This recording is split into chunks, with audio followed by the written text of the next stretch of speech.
Welcome to Final Fantasy Weekly. I'm Drew Kreisman. And I'm Ira Kreisman.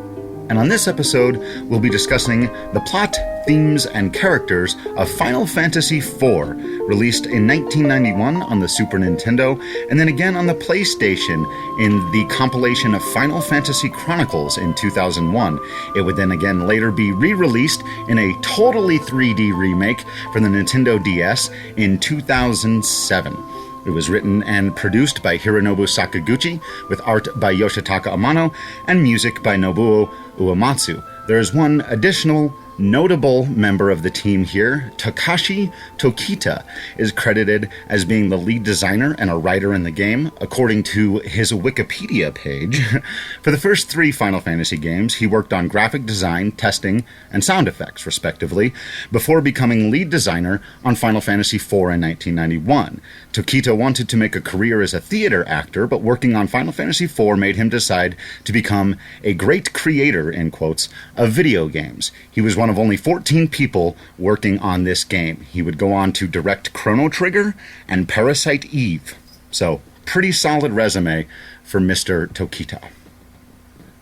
Okay, with this being the first game for the series on a new system, and with it also being the first game in the series that is widely considered to be important across the industry, to be one of the best entries, if we may use such a word, we're going to change up our formula a little bit here on the podcast. I want to start by making some notes that we usually do at the end, but just to put into context the conversation on the game we're about to have, I think it's worth pointing that Nintendo Power has ranked Final Fantasy IV in their top 100 in 1997, ranking it the 9th best game of all time. In 2005, ranking it the 28th. IGN, on its top 100 lists in 2003, ranked it 9th. In 2005, ranked it 26th. And in 2007, moved it all the way back to 55th, which is interesting. In the first 2 lists, it was the highest-rated Final Fantasy game for IGN. Now it sits behind 6, 7, and Tactics. According to a 2006 Famitsu reader poll, Final Fantasy IV is the 6th greatest video game ever made, and it also appeared on top 100 lists for EGM in 2001 and 2006, GameSpot in 2005, and Game FAQs in 2005, 2009, and 2014. That is a consensus that this is a good, at the very least, a very good video game. All that being said, another huge addition that this game brings, and probably one of the main reasons it appears on all of those lists, is that it has a cast of characters that has been memorable from the moment we were all introduced to them until this very day.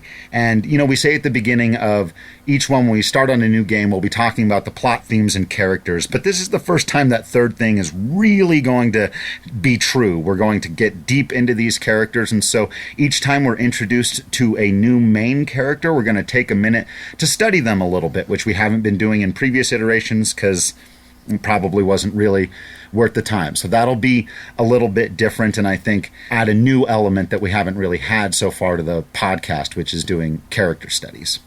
Right, I think we were able to do that a bit with characters like Unai and Zand and Doga and the like. People in these games who had something of a history, but main character-wise, a lot of them didn't. Even Minwu and Joseph and them, there was some to talk about, but not a lot. It was pretty thin. These characters, however, they have some depth. They have some arcs, and it'll be fun to finally get to talk about some of that stuff with a little more gusto. The other thing we want to do differently this time is usually at the end we think about a big question. So, is there free will in Final Fantasy I? We talked about society versus individualism in Final Fantasy II. We talked about fear of death and a sense of adventure in Final Fantasy III. This time, we're going to look at one of our big questions right here at the beginning so that we can talk about it throughout. So what's that big question we're going to be thinking about, Drew? Well, it's like you said, it's a big question, so there are a lot of moving parts to it, but I want to put into perspective the very end of the game, loosely speaking, the going to the moon part of this game that is probably the most famous, divisive part of it. There are people who still absolutely love Final Fantasy IV, but don't like that it turns into kind of a sci-fi, crazy, what some people might refer to as psychobabble type of story at the end. Why? But that seems strange. Why would they not like that? That's fantastic. I totally agree, and we're going to get into a number of reasons why I think that that's true, but I think the main one is that it backs up this central theme, which is that the larger threat that has to come from someplace bigger than just the countries who are at war with each other throughout this game. Game of Thrones does something very similar with the White Walkers, and George R.R. Martin has talked about this. They are a symbol of things like, say, global warming, something where we're all fighting amongst each other to have this little bit of extra land or these little bit of extra rights, and a lot of us may be ignoring the much larger threat that could wipe us all out. So something like the White Walkers, or in this particular case, the Lunarian threat. So the fact that the threat becomes so big and people are unaware of it or not paying any attention to it, not realizing that it's causing all of this chaos in their world, I think is a strong thematic element that makes everything else throughout the game make sense. So with that in mind, let's think about that threat on the horizon so that each time we come up against it, we can recognize that it's been playing a role the entire time. It's one of the reasons we wanted to bring it up right at the beginning. Sort of like how Game of Thrones actually does begin with showing you a White Walker, even though they don't become an actual threat for like 6.5 seasons.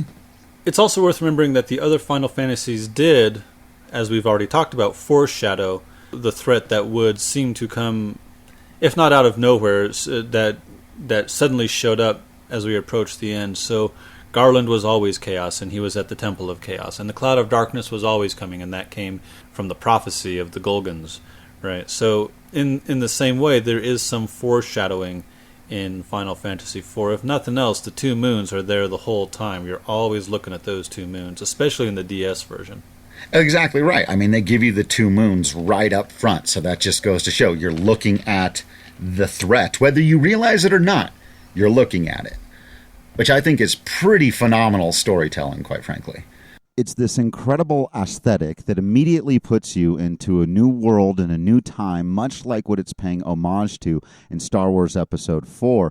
But instead of it just being that, really cool to look at, but not having anything to do with the plot or theme like in Star Wars, it has huge significance to the plot and theme. So we'll get to all of that, of course, once we get to the end of the game. Before we get to the start of the actual plot, though, let's set this up a little bit with our own personal experiences. Mine is far more ambiguous, so I'll just quickly say I barely remember the context of my original experiences with this game. I know I watched you play the whole thing, as was the case with a lot of the early ones, where I would just watch you play the games and experience the stories, and, you know, we would often read or whatever. Usually you would read them and we would just go through the games, but I was young enough. That's all I remember, was watching you play the game. That's it. Fair enough. As I remember it, we had gone to Texas, and that's where we were introduced to Final Fantasy III, as it was called at the time. And when we came back home, we bought Final Fantasy III and Chrono Trigger and Final Fantasy II. And so we really wanted to get back to 3, so we played that adventure first. And we'd already played Final Fantasy Mystic Quest at this point, so we were starting to realize there's this whole big franchise. I had played Final Fantasy I kind of at the beginning, but I had to go back to it. And then it was, so I think we did Final Fantasy VI, parentheses 3, then we did Chrono Trigger, and then we did Final Fantasy IV, parentheses 2. And it was just another series of staying up late and reading to each other and switching off the controller every now and then. And yeah, that's how I remember the experience. It's also worth remembering that the North American version was the easy version. There is an easy version and hard version, and we'll get into that more when we get into the gameplay episode. But there are certain gameplay mechanics that don't show up in the North American version, and there are certain things that are censored. in the North American version. Right. So, despite my not remembering all of that full context of when exactly we played it as clearly as you did, I do really remember the experiences of the game, and that's obviously the case with you as well. So, I think this will also be the first time that in this podcast where we're both drawing very heavily on our original experiences with the game, which did come on the Super Nintendo, which, as I've learned later in life, as you said, was kind of a censored, easier version of the game. But still, I played through the DS version in a kind of a weird time in my life, and I don't remember it as well. So we're mostly going to be talking about the original Super Nintendo, like Final Fantasy II. And I have gone back and I haven't played the DS version, but I've seen videos of people playing the DS version. For me, the indelible version of Final Fantasy IV is the Final Fantasy II North American release. Though I do like now playing the port where you can have the hard version so you can get some of those extra abilities and whatnot. Yeah, and characters swear more in those versions, which is also kind of fun. Sure.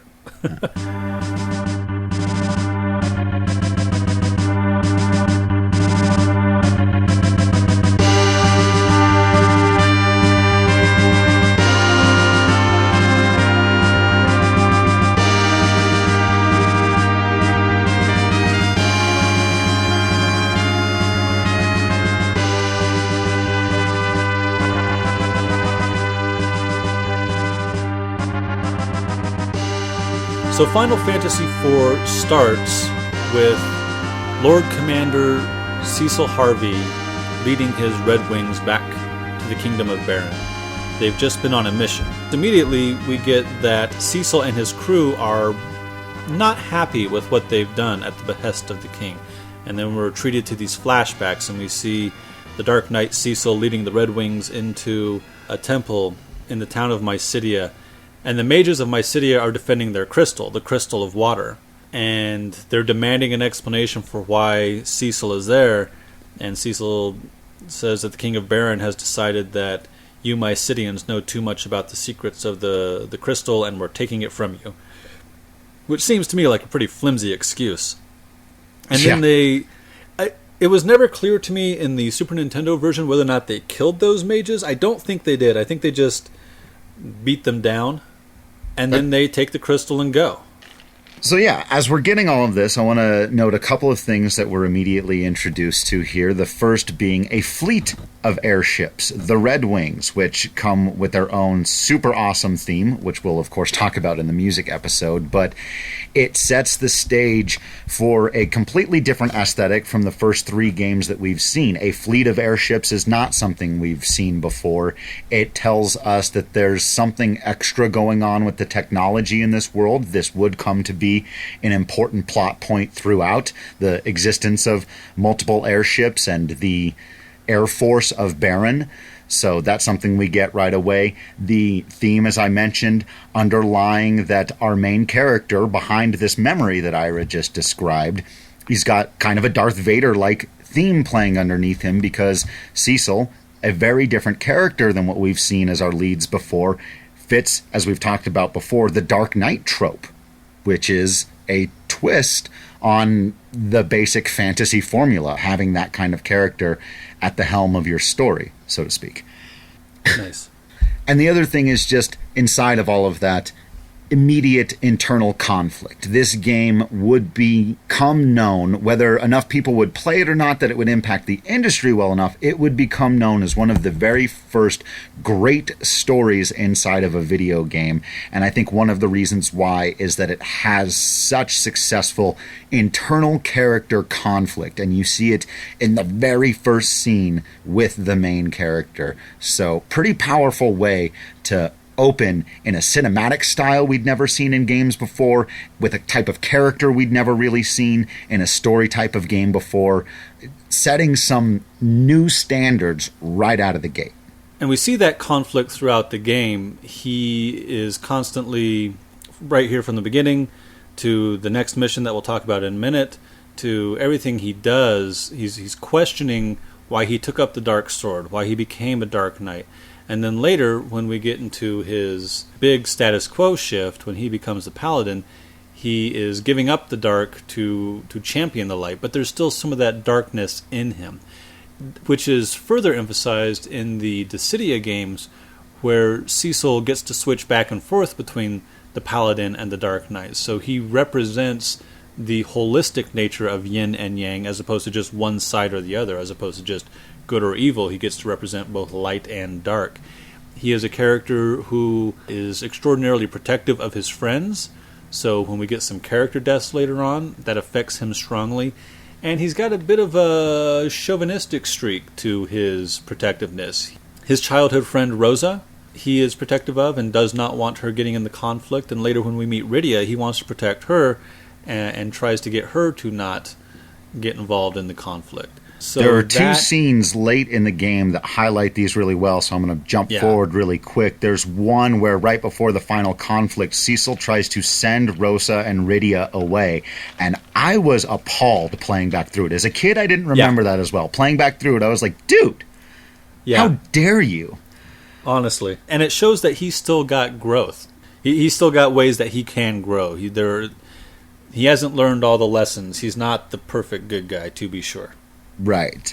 But then as you mentioned, the two sides of the coin, the fact that it's revealed, again, plot spoiler, but that Golbez is his brother, he ends up kind of pondering later in the game, could I just have easily become Golbez if I had been, and we've talked about that, individualism versus societal impact, if I had just been groomed the proper way, because he knows he's got this darkness inside of him as well.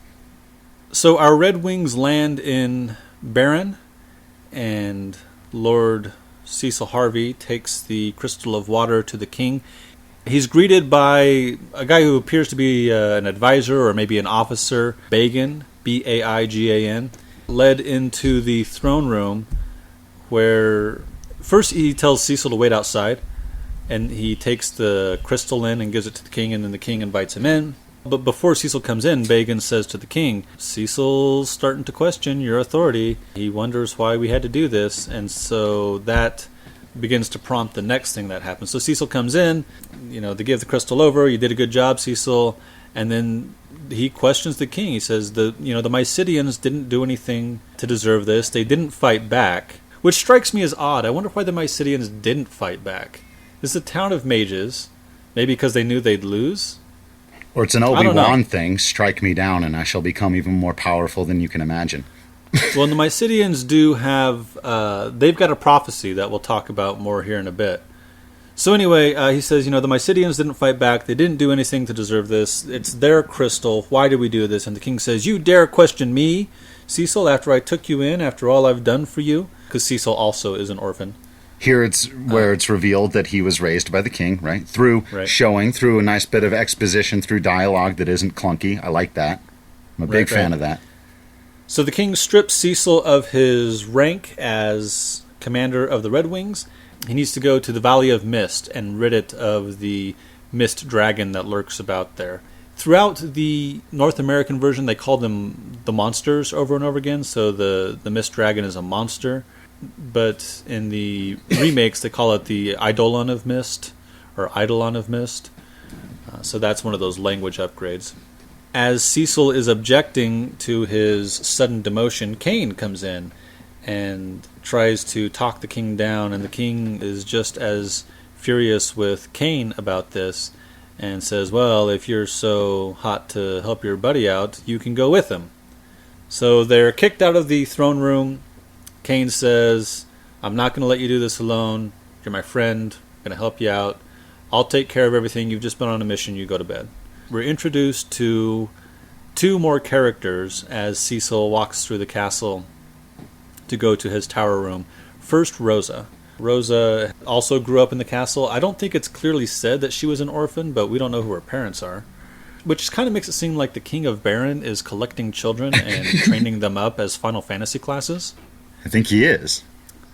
That's a little creepy. And Rosa asks, what's wrong, because Cecil's all down on himself and he doesn't really want to talk about it.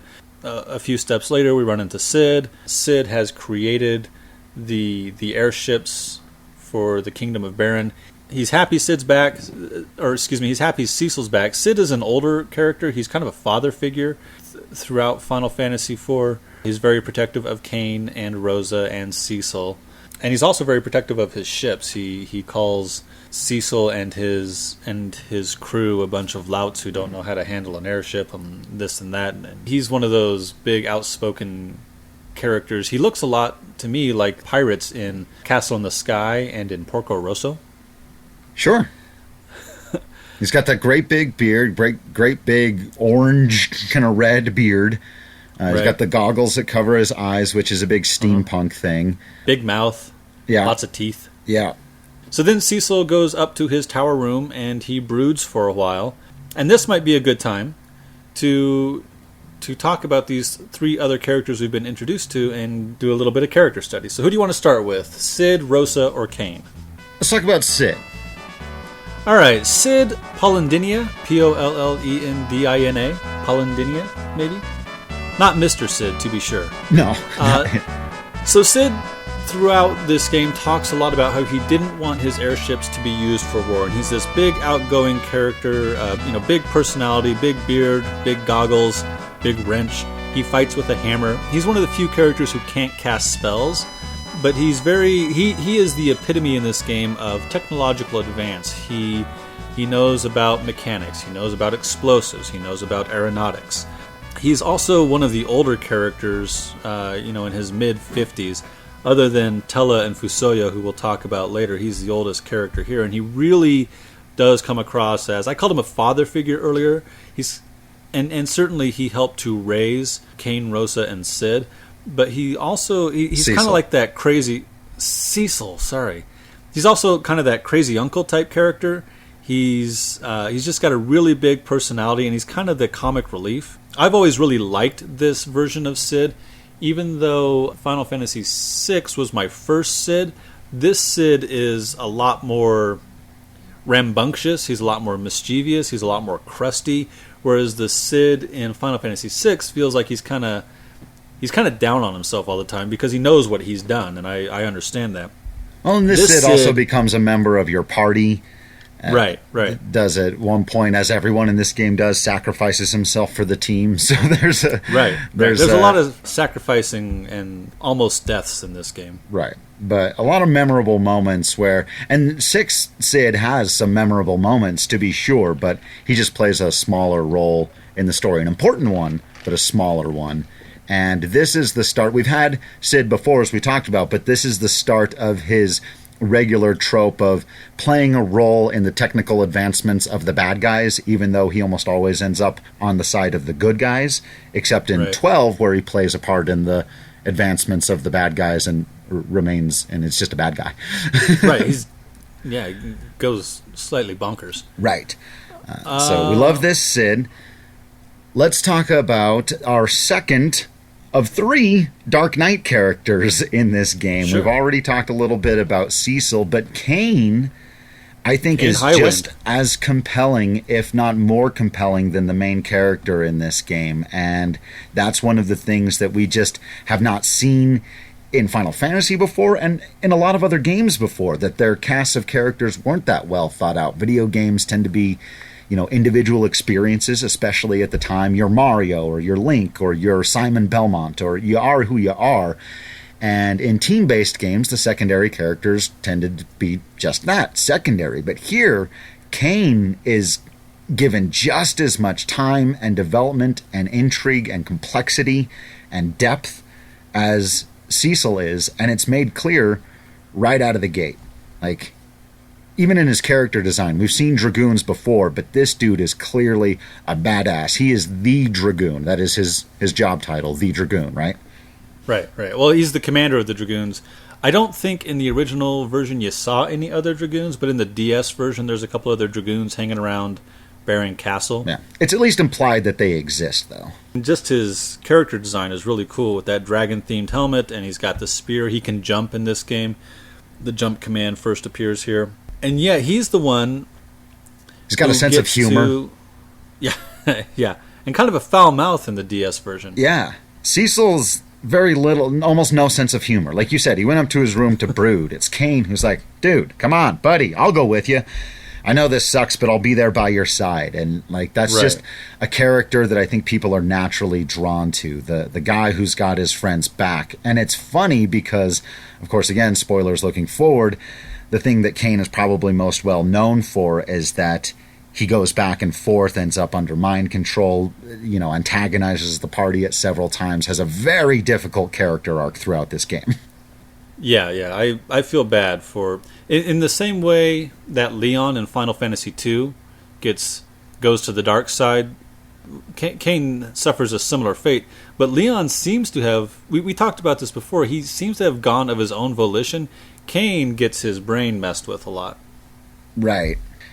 I always feel bad for those characters. It reminds me of, you still haven't seen this, but that second half of the season of Agents of S.H.I.E.L.D. with Fitz. Very similar, and it's terrible what happens to those people. So let's move to our third character, Rosa. Rosa Farrell is our other character introduced here. She is a white mage. She's also an archer, though that doesn't really come into play much. She's much more known for being a white mage. And she is one of two female playable characters here. She's an interesting character. She sort of strikes this balance between the typical feminine roles, but also being a strong character. And I don't like saying it that way because I would prefer that typical feminine roles weren't considered weak. That just feels kind of gross to say it that way. But in general, in fantasy games, the female characters are the softer characters, the quieter characters, the support characters, and she fills that role.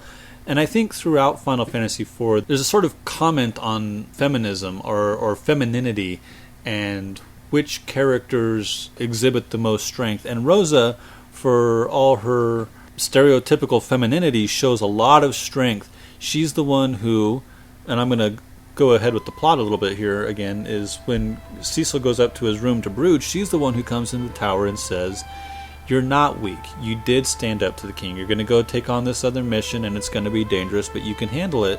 And she's still a support character, which is almost too stereotypically feminine, but at the same time, she does it well, and her strength is in her kindness and in her empathy. And I think she's a really interesting character for that. I think a lot of people want to look down on female characters who are healers because that it's too much what we've seen before, but Rosa fills the role so well, and she does it with a quiet strength as opposed to a belligerent or aggressive strength, and I really appreciate that. Yeah, I do too, and it's backed up again. I think, like you said, one of the reasons it works, I'm going to bring up another piece of music, but that scene is accompanied by the theme of Love, one of Nobuo Uematsu's most widely known, most widely celebrated pieces of music. And if you think that's an easy designation to get, you haven't been paying very close attention to the podcast.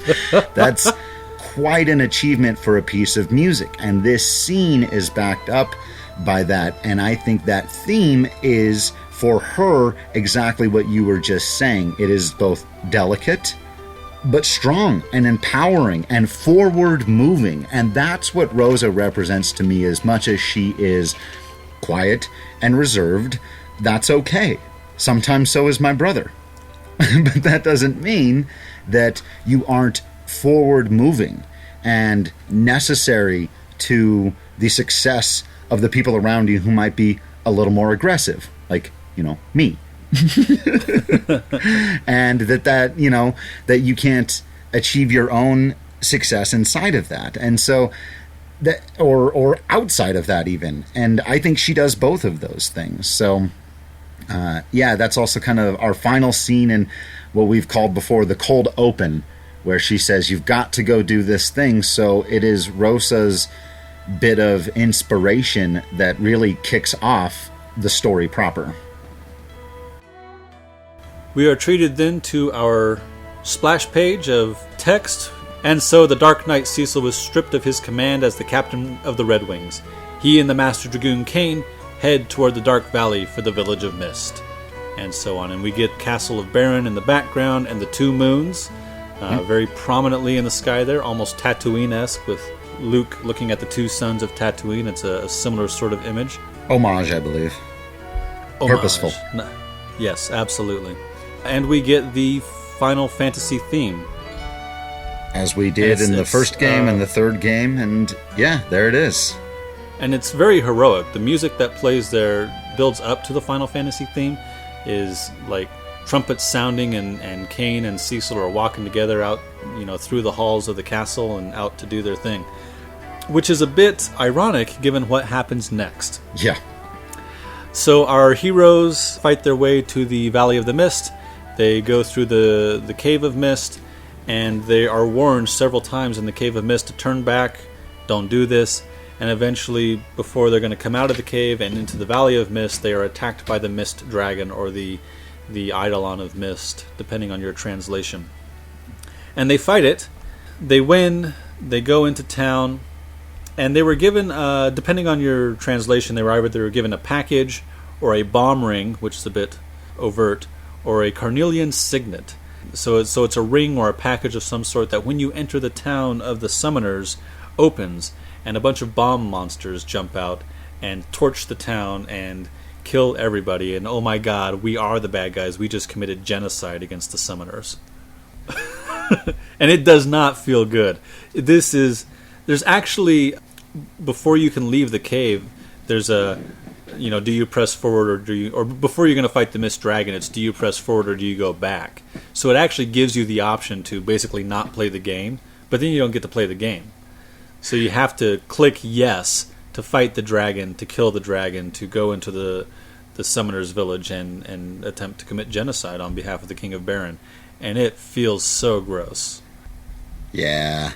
Having done so, Cecil and Kain overhear somebody crying, and they find a character who holds a very special place in my heart, Rydia. This is a young girl with bright green hair who is crying over the body of her dead mother, and it becomes clear to Cecil and Kain, our heroes. Yeah, at this point, that, through what Rydia is saying, that they basically killed her mother by killing the Myst Dragon. Her connection to the Myst Dragon made it so that she did not, that she was killed even before the bombs torched the town. There's a brief conversation here where they realize that, the king meant to kill all the summoners, and Kain says, well, it's a dirty job, but this is what we were sent to do, and he's prepared to take out Rydia. And Cecil's like, dude, what are you doing? And for a moment, the first time I played this, I thought, Kain is this morally ambiguous bad guy, but no, Kain was actually testing Cecil in this. He wants Cecil to object so that he can then say, I thought you might say that if we're going to do this. And this is, again, back to that Final Fantasy theme of we're stronger together. Kain says, if we're going to do this, we got to get Rosa out of town, and we got to go talk to all the other kingdoms and get them to unite against Baron.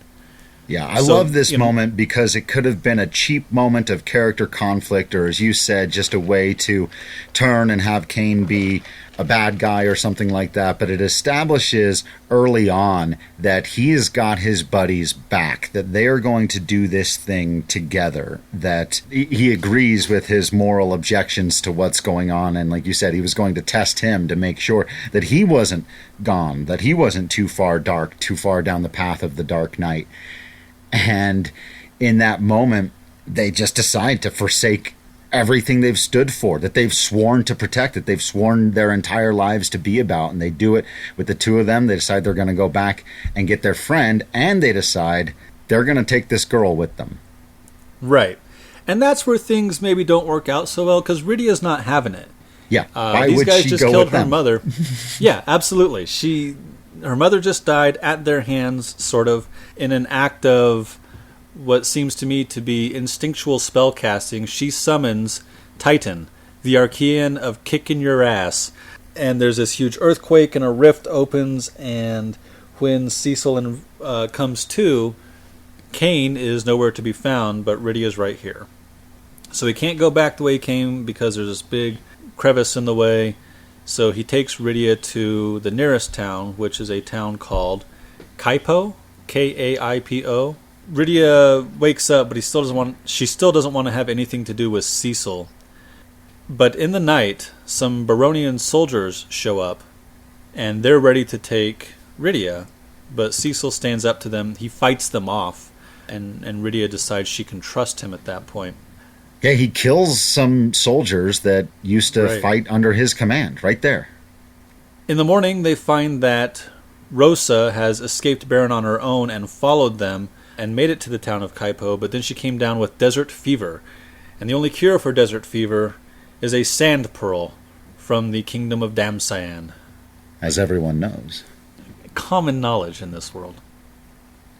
So Cecil and Rydia decide to set off that way. There's an underground tunnel to get there, and in the underground tunnel, we meet the sage Tella. Yeah. So Tella is our second oldest character of this group. If Sid is in his 50s, I think Tella's meant to be in his 60s or so. Yeah. And he definitely plays the role of the kooky mentor type. He is an old wizard. He's been an old wizard for a very long time. He gets these cool kind of purple sunglasses, big white beard, crazy Albert Einstein hair, and he is extraordinarily powerful, except he can't remember all his spells. Yeah. So he's not as powerful as he used to be. And there's this cool gameplay bit where as he levels up, some of his stats get worse.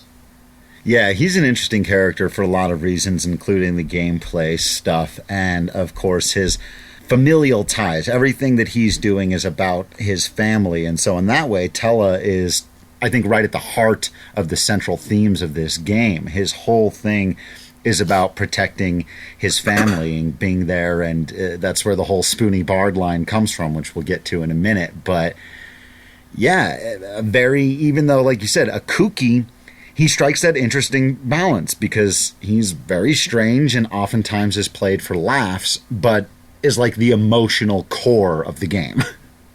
Right. So Tella is on his way to Damsayan because his daughter, Anna, has eloped with a bard. A spoony bard. So they get through the tunnel and they make it to Damsayan just in time to see the Red Wings bomb Damsayan and seize the fire crystal. So now the Kingdom of Baron has the water crystal and the fire crystal. And Tella, of course, is very upset because his daughter's here. Yeah. So they get into the town of Damsayan, and they find Anna, and they find the bard Gilbert, who's actually Prince Edward Chris von Muir of Damsayan, and he's going to become king of Damsayan one day, probably very soon, given what just happened to Damsayan. Yeah, it just got bombarded by the fleet of airships we saw at the beginning of the game under command of the main hero. The Red Wings have blown this place to smithereens. We learn from Edward that the Red Wings are under new command. They're under command of a man named Golbez, another Dark Knight. We also learn that in the attack, Anna shielded Edward from the bombs, and that's why she is now dying. And Tella is furious. So Tella is prepared to attack and presumably kill Prince Edward, but Anna stops him. She proclaims her love for both her father and for the prince.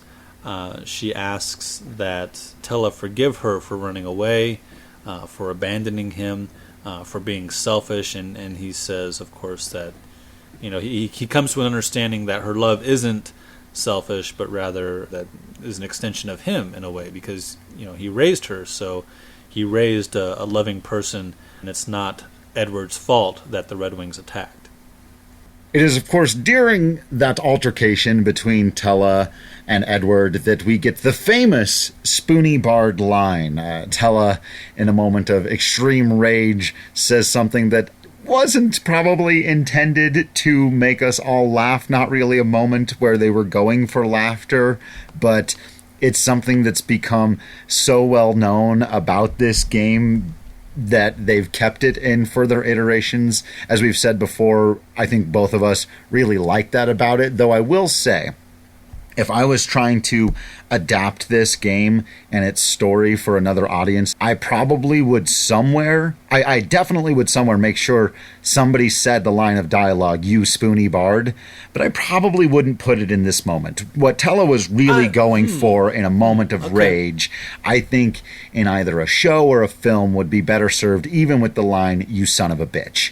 And because you don't want to undercut the emotion of this moment, and I think because back on the Super Nintendo in those days, we were so used to being able to kind of separate those things and accept a certain amount of symbolism in our games. And as we've talked about, this is, these are representations of events, and we also understood that translations back in the day were all pretty tough. And certainly no all your base are belong to us, and this game had its bona fides established as a solid, serious, dramatic game. So this one thing, people were like, yeah, it's fine, but I wouldn't want to ruin the moment. Fair enough. Depending on the actor. But still, yeah, the line reads as goofy no matter how you say it. No matter the gravitas. But in this moment, we also discover that Edward, as he says himself in a line of dialogue, is a coward. Yeah. And Edward's fear and emotion are not really treated with kindness in this game. He, one of the things he'll do in combat is he will run away. He is smacked around, like he's literally smacked by Cecil at one point. Rydia calls him a coward. He is browbeaten into helping them go find the sand pearl.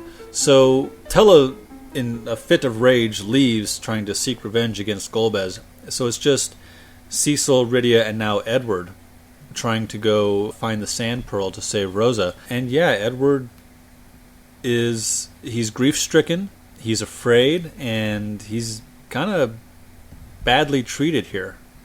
Yeah, I didn't really like the way that they treated him either, although I thought it was interesting the way Rydia was growing into her role as, this is war, like, you think you've got it bad, all my people are dead, my whole hometown has burned down, and now I'm adventuring across the world with the man responsible, like, you can maybe get over your stuff because we've got more important things to do. I thought that was an interesting way for her character to suddenly go.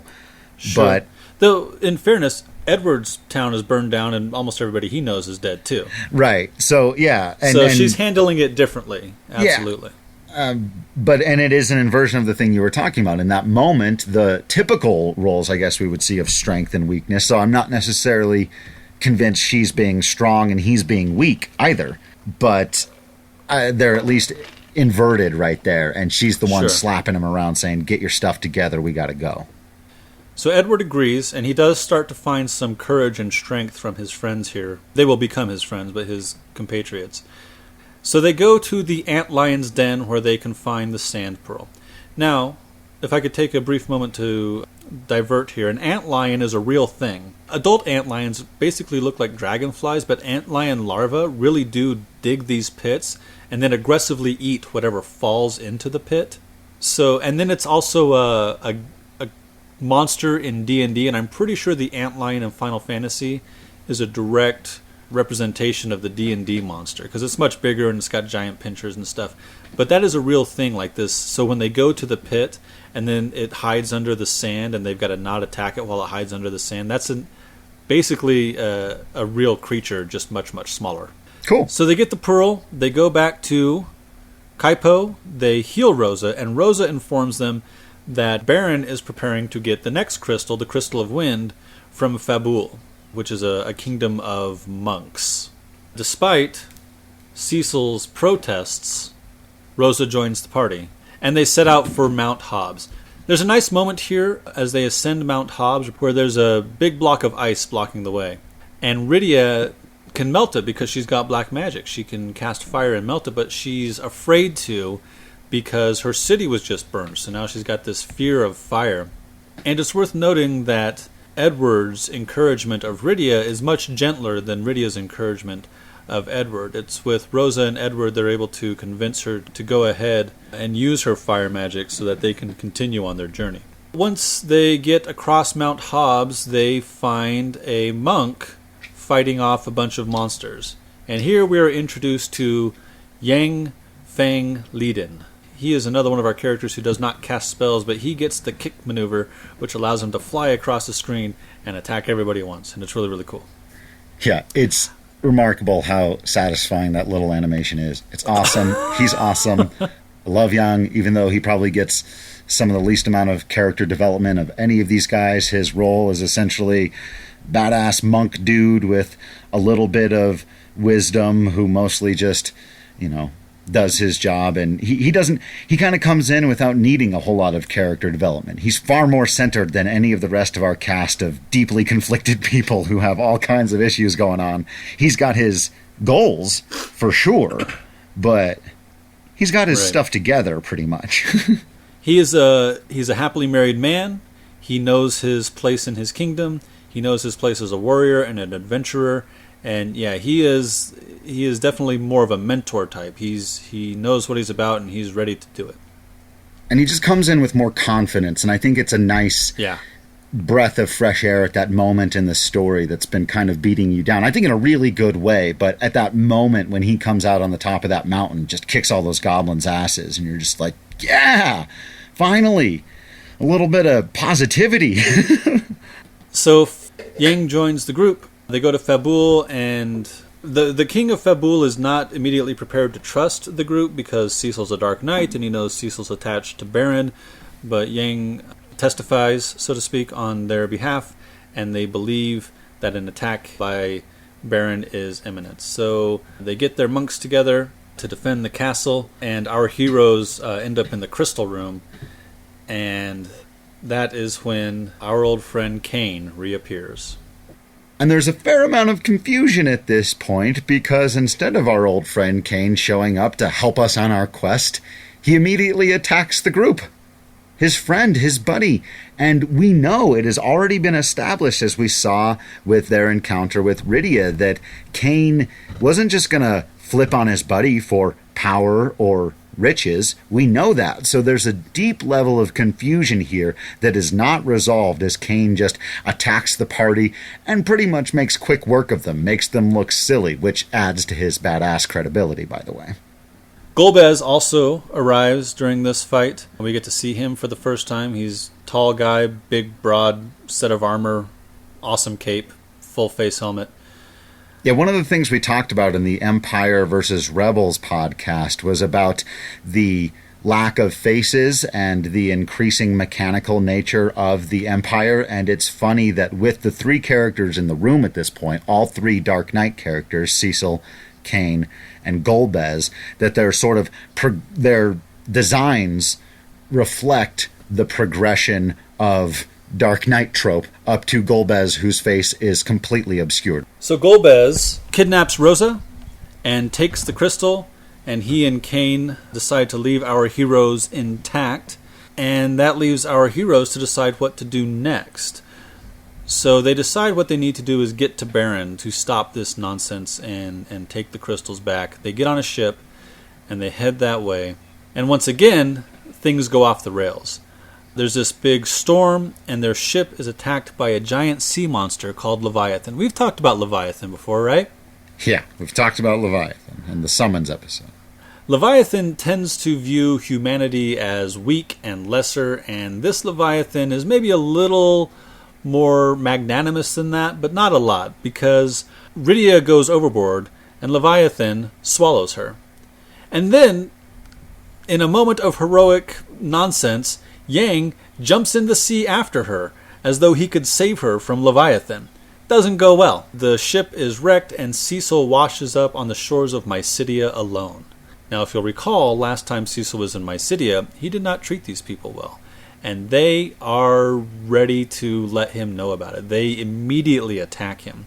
They don't attack with elemental spells. They don't attack with fire and fury, so to speak. Instead, they attack with status effects, which is kind of, like, I appreciate that. It's like, we're going to disable you. We're going to make it so you can't do what you did before. So they subdue him with status effects, and they take him to see the Elder. And the Elder, who knows of a prophecy, tells Cecil that what he needs to go is to go to Mount Ordeals.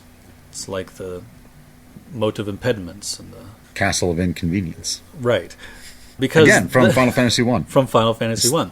So he, the Elder, tells Cecil Harvey that he needs to go to the Mount Ordeals, and to accompany him on his trek up the Mount of Ordeals are Palom and Porum, a pair of twin mages. And he's got to give him a couple of teammates because he's all by himself. He doesn't have any teammates right now, and there's powerful magical beasts upon Mount of impediments. And so he has to give him a couple of companions, Palom and Porum. And they're so great. Palom and Porum take the archetype of the savant because they are very young. They're like 7 or 8. And they are savants. One is a white mage and one is a black mage. And then they have a special ability where, working together, they can fire off this big blast of magic. And the sister is always berating the brother for being such a boy. And it's really... I think they're pretty great. I like them a lot. I do too, and they're a fun bit of magical trope playing upon that whole, like you said, that because they're so powerful magically, that's also a bit of their savantness. And so while they're kind of cute and cuddly, they're also extremely dangerous. Right. And that's a fun, and fan favorites for a long time because of something we'll get to later. We'll put that off later, but well known for, again, another famous moment of sacrifice.